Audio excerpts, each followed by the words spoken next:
अच्छा स्टूडेंट्स, ये हमारा लेक्चर नंबर 12 का सेकंड पार्ट हो गया है। फर्स्ट पार्ट में मुझे कॉल आ गई थी and it was necessary to receive that call, तो इस वजह से मुझे जो है वो आपकी वीडियो स्किप करना पड़ी। But anyhow first part में जो हम डिस्कशन कर रहे थे वो थी enforcement of the foreign judgment की। ठीक है कि लेट सपोज़ अगर एक पाकिस्तानी है पार्टी और एक यूके की पार्टी है, लेकिन बिज़नेस जो हो रहा है वो यूके में हो रहा है। ठीक है, दोनों पार्टीज़ जो हैं वो वहाँ पे जाके बिज़नेस कर रही हैं, तो फिर जाहिर सी बात है अगर कोई फ़ॉरेन लेजिस्लेशन या कोई फ़ॉरेन केस रेज़ हो जाता है तो उस केस में फिर जो जजेस होंगे, जो लॉयर्स होंगे, वो यूके के ही होंगे ना।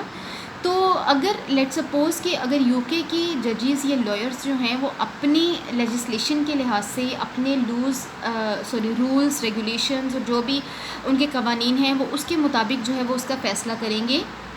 या फिर बेटा ये जो बाकी पैनल होता है ना जजेस का, वो अलग होता है, और कॉन्फ्लिक्ट ऑफ लॉज का जो जजेस का पैनल होता है वो अलग होता है। ठीक है, तो कॉन्फ्लिक्ट ऑफ लॉ के जजेस के जो पैनल हैं वो उस पैनल में 2 जजेस हों, 4 हों, 6 हों, it depends upon the committee builders and the directors of the committee who have made the judicial panel. ठीक है, तो अब बेटा क्या होगा कि अब लेट सपोज़ कि अगर पाकिस्तानी जो पार्टी है वो ये कहती है कि सर ठीक है, आप अपने तरीके से आप अपनी जो लेजिस्लेशन है आप उस लिहाज से फ़ैसला करें, लेकिन हम चाहते हैं कि कोई हमारा फ़ॉरेन यानी कि हमारा पाकिस्तानी लॉयर भी इस केस में जो है वो शामिल हो, या फिर हो सकता है कि पहले से ही ये गुंजाइश हो लॉ ऑफ कन्फ्लिक्ट में, यूके के लॉ ऑफ कन्फ्लिक्ट में, कि अगर कोई ऐसा रेस हो जाता है तो जो अपोजिट पार्टी है हम उसके लॉयर की 1-2 लॉयर की जगह हमारे कन्फ्लिक्ट ऑफ लॉ के पैनल में है। ठीक है, अब लेट सपोज़ कि अब दोनों पार्टीज़ के अपने अपने लॉयर जो हैं वो उस पैनल में चले गए, और उस पैनल में अब जाहिर सी बात है हमारा पाकिस्तानी जो है वो पाकिस्तानी कवानीन के लिहाज से बात करेगा, उसके जो भी ओपिनियंस होंगे, वो जो भी सल्यूशन प्रेजेंट करेगा वो पाकिस्तान के कवानीन के लिहाज से करेगा। और अगर उसको नॉलेज हुआ बाहर के कवानीन का या court of conflict of law का अगर वो नॉलेज हुआ, या उसी के पैनल में वो लाई कर रहा हुआ, हो सकता है पाकिस्तान में भी कन्फ्लिक्ट ऑफ लॉ का एक अलग से पैनल हो, तो फिर उन लॉयर्स का जो डिसीजन मेकिंग क्राइटेरिया होता है वो बाकी प्राइवेट केसेस के लॉयर से ज़रा डिफरेंट होता है। ठीक है, तो वो जो करेगा वो अपने लॉज के लिहाज से करेगा, और जो यूके के जजेस करेंगे वो अपने लिहाज से करेंगे। सो हियर इज़ कि enforcement of the foreign judgment. ठीक है, कि अगर यूके के लॉज में जो है वो इस सोल्यूशन का 70% तक हल है और पाकिस्तान के लॉज में 30% तक हल है, तो फिर डेफिनेटली हमें फ़ॉरेन लॉ को इन्फोर्स करना पड़ेगा ना, जिसमें ज़्यादा सोल्यूशन लाई कर रहा है हमें उसी को फॉलो करना पड़ेगा। तो बेटा यहाँ पे फिर दूसरा स्टेप ये होता है कि enforcement of the foreign judgment, कि कौन सी पार्टी की जजमेंट है जो कि ज़्यादा पावरफुल है, यानी कि उस पार्टी के लेजिस्लेशंस में, कवानीन में,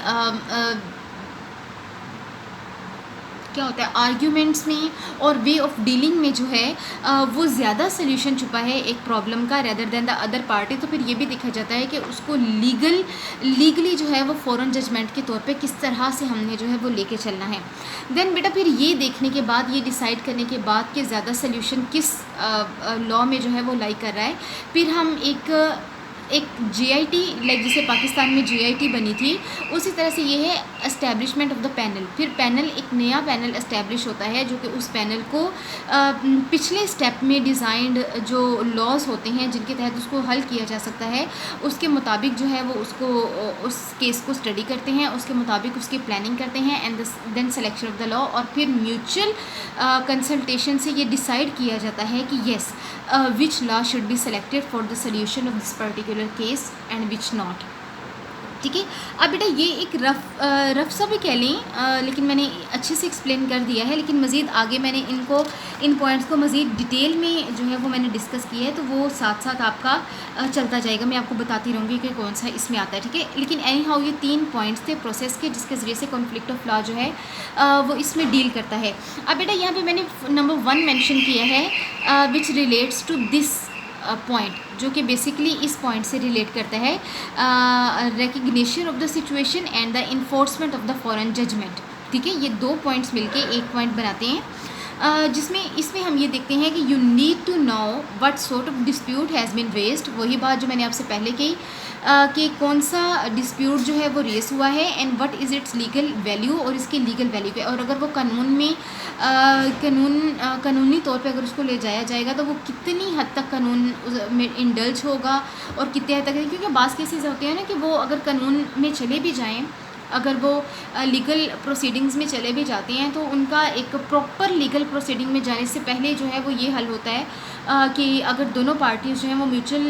निगोसिएशन से अगर मामला सॉर्ट आउट होता है तो वो किसी तीसरे लॉयर की मौजूदगी में वो मामला जो है वो हल हो जाता है। लेकिन अगर ये सोल्यूशन पॉसिबल नहीं है, the dispute has raised too much, यानी कि मामला जो है वो ज़रा इन सारी निगोसिएशन से बाहर चला गया है, तो फिर जो है वो उसको पूरा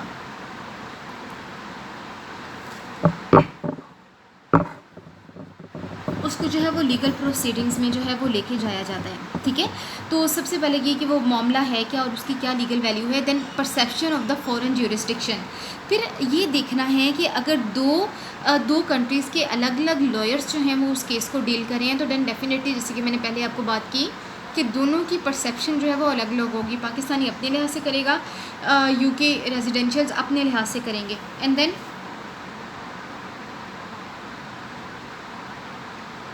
perception of the private jurisdiction, बेटा प्राइवेट ज्यूरिस्डिक्शन में ये पॉइंट आ जाएगा कि हम ये देखा जाएगा कि इस केस का ज़्यादातर सोल्यूशन किस लॉ को फॉलो करने में छुपा हुआ है। ठीक है, तो फिर उसको जो है वो उसकी परसेप्शन पे काम किया जाएगा। बेटा दूसरा जो है वो establishment of the panel, like I have discussed over here the point 2 which is establishment of the panel. तो बेटा नंबर 2 पैनल में जैसे मैंने पहले कहा कि कोर्ट हियरिंग होगी, और number 3 point is all about the selection of the law, और नंबर 3 पॉइंट में हम क्या देखेंगे कि how law is to be implement to solution the issue, कि ये कितना, वही बात है कि वो कितना जो है वो ज़्यादा कानून के मुताबिक उसको लेके चलना चाहिए, या हो सकता है कानून से बाहर उसका सोल्यूशन हल हो जाए। तो how law is to be implemented, कि किस हद तक हमें जो है वो लीगल प्रोसीडिंग को इम्प्लीमेंट करना पड़ेगा टू रिजॉल्व दिस इशू, इस पर्टिकुलर इशू को हल करने के लिए। ठीक है, अब बेटा आगे जो है वो यहाँ पे मैं वही एग्जांपल जो है मैं आपको रिपीट कर रही हूँ कि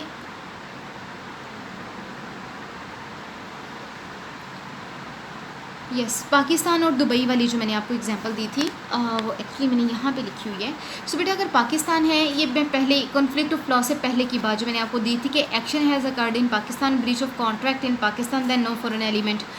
वही बात जो मैंने आपसे की थी कि अगर पार्टीज़ जो हैं वो पाकिस्तान की ही रेजिडेंशियल हैं, बिज़नेस भी पाकिस्तान में हो रहा है, सब चीज़ें पाकिस्तान में ही हो रही हैं, और फिर कोई केस रेज हो जाता है तो फिर वो लॉ ऑफ कॉन्फ्लिक्ट का एलिमेंट नहीं होगा, उसमें कोई फॉरेन एलिमेंट नहीं है, इस वजह से उसको हम लॉ ऑफ कॉन्फ्लिक्ट में नहीं लेके जा सकते। ठीक है, so this case is not a conflict of law, तो ये केस जो है वो कॉन्फ्लिक्ट ऑफ लॉ का नहीं है। और application of the municipal law और इसकी जितनी भी जो सॉल्यूशंस होंगे केस के, वो पाकिस्तानी म्यूनसिपल ऑफिस के तहत ही हो जाएंगे। ठीक है, अच्छा बेटा दूसरी कंडीशन ये है कि if the contract was being made in Dubai,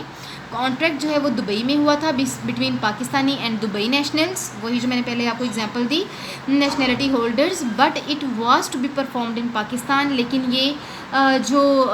contract हुआ था इसको परफॉर्म कहाँ पे करना है, पाकिस्तान में करना है। तो ब्रीच ऑफ कॉन्ट्रैक्ट हो गया है, कोई डिस्प्यूट रेस हो गया और वो कॉन्ट्रैक्ट ब्रीच हो गया, तो देन पाकिस्तानी कोर्ट और दुबई कोर्ट दोनों जो हैं वो इस कॉन्फ्लिक्ट में शामिल होंगी, और फिर ये केस जो है वो कॉन्फ्लिक्ट ऑफ लॉ का हिस्सा होगा। ठीक है,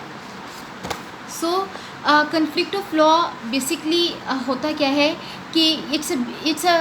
कॉन्फ्लिक्ट ऑफ लॉ में एक्चुअली जब किसी केस को लेके जाया जाता है ना, तो उस केस में ये फॉलोइंग कैरेक्टरिस्टिक्स होनी चाहिए, कॉन्फ्लिक्ट ऑफ लॉ ये कहता है। ठीक है, चाहे वो किन्हीं भी दो कंट्रीज़ के बीच में है, लेकिन conflict of law her country का यही कहता है कि एक तो जो रिलेशनशिप दोनों पार्टीज़ में होना चाहिए, चाहे वो कॉन्ट्रैक्ट की बेस पे हुआ है, वो प्रोजेक्ट के बेस पे हुआ है, वो लॉन्ग टर्म बिजनेस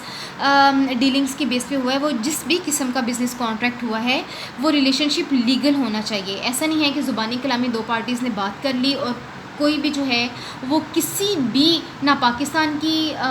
के लॉज़ में वो रजिस्टर्ड है, ना दुबई के लॉज़ में वो रजिस्टर्ड है और उसकी कोई लीगल वैल्यू ही नहीं है, जैसे कि मैंने आपको लेक्चर नंबर 11 में डिस्कस किया था। तो फिर लीगल रिलेशनशिप का होना जो है वो बहुत ज़्यादा ज़रूरी है। और नंबर 2, दूसरी कॉन्फ्लिक्ट ऑफ लॉ ये कहता है कि वैलिडिटी ड्यूरेशन बाय लॉ, ठीक है। और उस रिलेशनशिप को बनाना और बनाने से लेके उसको कंटिन्यू रखने तक की जो इजाज़त है वो कानून की तरफ से वैलिड होनी चाहिए, ठीक है। जिस तरह से हमारे आईडी कार्ड इशू होते हैं और आईडी कार्ड की एक आईडी कार्ड की मुद्दत जो है वो 5 साल होती है, ठीक है। लाइक मेरा अभी 18 में बना है और वो चलेगा 23 तक की जो है वो उसकी है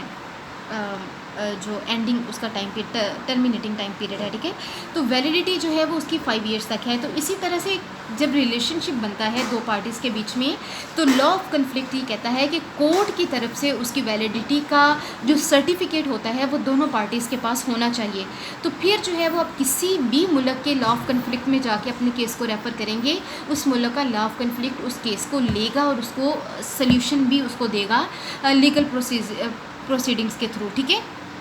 अब जो है but determination of the law is necessary by which relationship is being created. अच्छा बेटा, एक ये तीसरी कंडीशन है जो कि लॉ ऑफ कन्फ्लिक्ट जो है ये एक टफ कंडीशन भी है।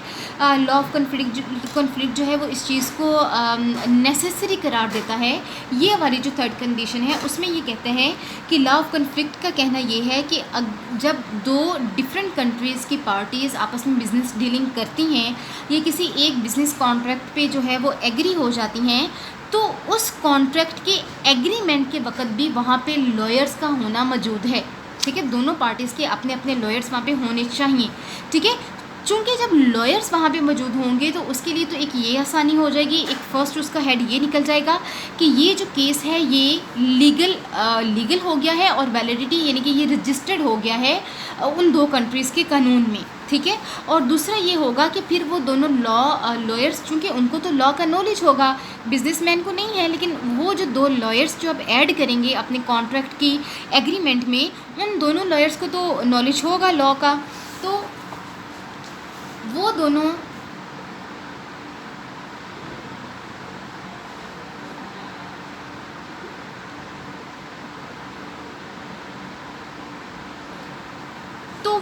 जो लॉयर्स होंगे वो क्या करेंगे कि वो फिर एक डिसाइड कर लेंगे, डिटर्मिनेशन कर लेंगे कि अगर ये जो कॉन्ट्रैक्ट जो हमारी मौजूदगी में हो रहा है, अगर इसमें इस टाइप का डिस्प्यूट रेज़ होता है, क्योंकि पहले से एक फोरकास्टिंग तो हर बंदे के माइंड में होती है, या फिर कुछ ना कुछ डर खौफ किसी भी काम को करने से पहले ये हो सकता है, ये भी हो सकता है, ये भी हो सकता है, ये तो हर माइंड में जो है ये चीज़ें होती हैं। तो उन सारी आप कह लें कि उन सारी एक्सपेक्टेड डिस्प्यूट्स के बेस पे फिर वो दोनों लॉयर जो हैं वो डिसाइड करते हैं कि अगर कोई केस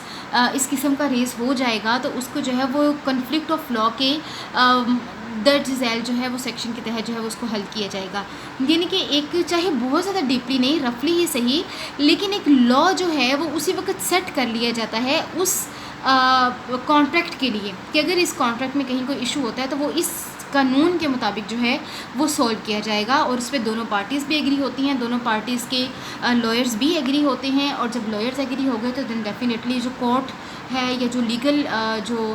इंस्टीट्यूशंस हैं वो भी एग्री होते हैं, ठीक है। नाउ 2 इम्पोर्टेंट टर्म्स हैं बेटा। सबसे पहले जब हम इंटरनेशनल बिज़नेस की बात करते हैं या मल्टीनेशनल कंपनीज़ की बात करते हैं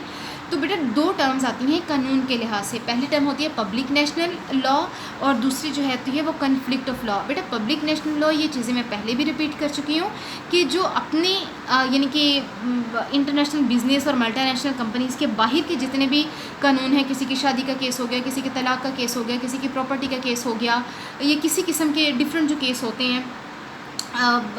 चोरी का केस हो गया या बिज़नेस में फ्रॉड का केस हो गया, जो अपने ही कंट्री में हुए हैं वो पब्लिक इंटरनेशनल लॉ में आएंगे and deals with the reactions between the different countries, ठीक है। तो ये जो है ये डिफरेंट कंट्रीज़ के रिएक्शंस में जो है ये उसको डील किया जाएगा। यानी कि बेसिकली अब आपने देखना ये कि deals with the difference of the okay. अच्छा,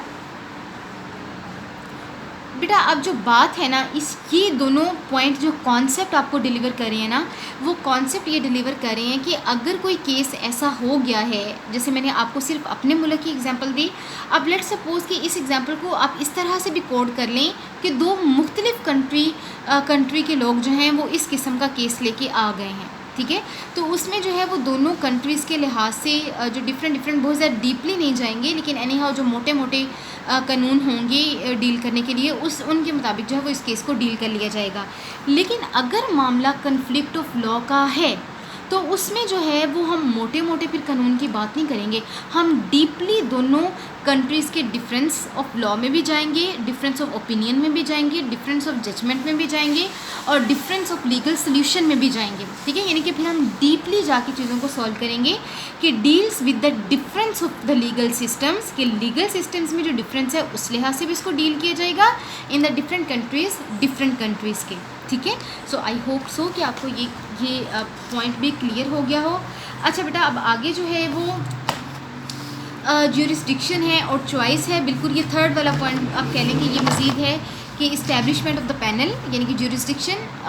का बनना और फिर सिलेक्शन ऑफ लॉ, इसको मज़ीद जो है वो मैंने एक्सप्लेन किया है ये कि इसमें जो क्वेश्चंस रेज होते हैं, जिन क्वेश्चन के तहत ये ज्यूरिसडिक्शन ये पैनल बनाए जाते हैं और फिर एक कानून को चूज़ किया जाता है कि हम किस कानून के तहत जो है वो इस मसले को हल करेंगे। तो बेटा उसमें सबसे पहले जो क्वेश्चंस रेज होते हैं वो ये होते हैं कि does the court of the Pakistan has the jurisdiction, क्या पाकिस्तान की कोर्ट, जैसे कि वो पाकिस्तान और यूके का मैंने आपको एग्जाम्पलीफाई किया था कि क्या पाकिस्तान और यूके पाकिस्तान में ये जो डिस्प्यूट रेज हो गया है हमारे इंटरनेशनल बिजनेस में, क्या इस केस को हल करने के लिए पाकिस्तान में कोई ज्यूरिसडिक्शन है, व्हाट लॉ विल इट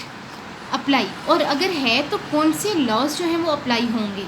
ठीक है। और फिर नंबर दूसरा क्या चीज़ आ जाती है कि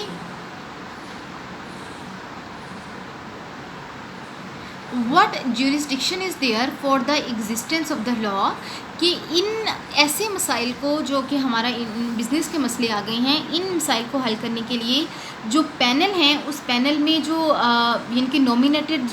जो लॉयर्स हैं वो कौन कौन से हैं, क्या आया वाकई वो इस बात का नॉलेज रखने वाले हैं भी, कहीं ऐसा तो नहीं है कि एक पब्लिक नेशनल लॉ का लॉयर जो है वो उसको जो है वो कॉन्फ्लिक्ट ऑफ लॉ में भेज दिया गया हो। पाकिस्तान में तो सब पॉसिबल है ना, ऐसा हो सकता है, तो फिर ये सब चीज़ें जो है ये मेक श्योर की जाती हैं। So is there any sense of avoiding any local rule, यानी कि क्या अगर हम लेट्स सपोज़ कि अगर हमने, जैसे मैंने पहले आपको 30 से 70% की एग्जांपल दी थी